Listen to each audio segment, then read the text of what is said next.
Good afternoon. This is Jamari Zell, a student at Southwest Community College. Today I want to shed light on the nonprofit organization Habitat for Humanity. As someone who has been outside of Memphis and seen the scenery of other cities like Seattle or Atlanta, or even Dallas, New York, any place you can think of, you don't even have to be outside the city to see, you can see pictures. And oftentimes when I go to these places, people say, wow, you stayed in Memphis? They look at me as if I went through the worst times, or they automatically think without me having to tell them that I've been through hard times. And they often relate hard times to me because they relate hard times to Memphis, Tennessee, which has a identity of grimy, low, insane living conditions which people survive in every single day and often think are normal. In fact, they're not. Oftentimes, these people have succumbed to their environment because they are products of their environments. They grew up in ways which they got accustomed to, and now it's normal to them.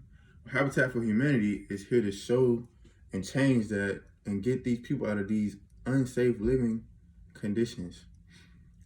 As Memphis, which has one of the highest poverty rates in the country at 28%, and 12% of those people are living under the poverty line, and half of the Memphis, Tennessee residents are paying more than 50% of their income towards rent, according to GreaterMemphisHabitat.com. Make sure you go check that out.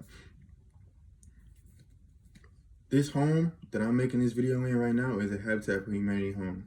As someone who, before Habitat for Humanity, was living house to house, staying with relatives, living state to state, Habitat for Humanity gave my life some stability, some serious stability.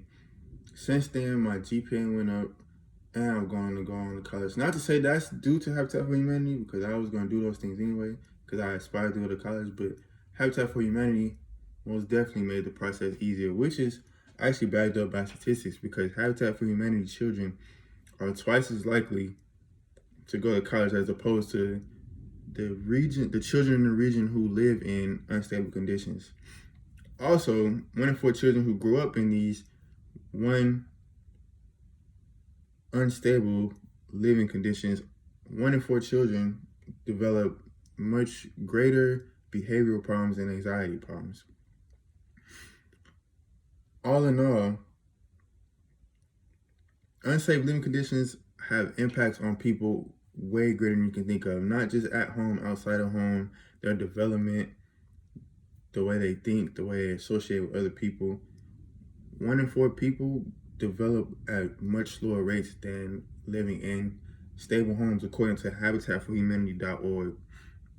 Habitat for Humanity is a nonprofit organization that was founded in 1976 in Americus, Georgia by Clarence Jordan and the Lillards family, who were farmers and noticed that they could make a change. They tested their Habitat for Humanity program in an African country in 1973, and once they built over 120 homes in that country, they established Habitat for Humanity in 1976.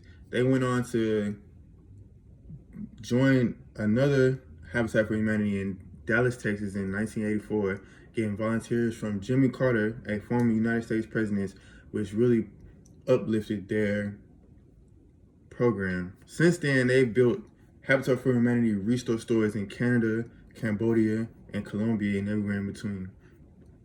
The need for Habitat for Humanity in Memphis, as I stated, as a city with high crime rates, high poverty rates, low income, Habitat cancels out all those issues with affordable homes in decent areas, or areas that are being built around. Like the home I stay in now is in a low income area, but they're constantly building it up. Like North Memphis 7th Street is known for crime, and Habitat for Humanity is slowly combating that with buying properties around and building up houses every day.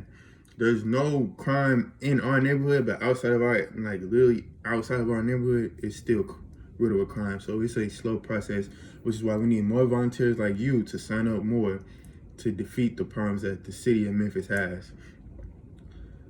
Once you volunteer and you meet these people who volunteer from New York, we have people from Mexico, people from Cambodia. Once you meet these people and you ask them why they want to volunteer, because they went through harsh living times, or because they can't imagine people living in such conditions that they hear about, so they just had to sign up and volunteer. And they often come to cities like Memphis because Memphis is known for those living conditions.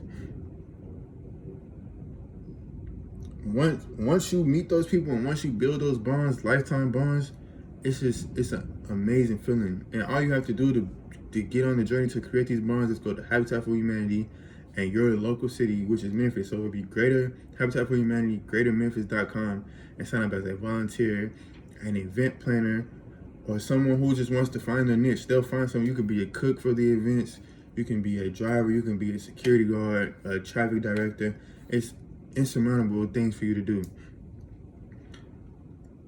All of that can be found at Habitat for Humanity, GreaterMemphis.com.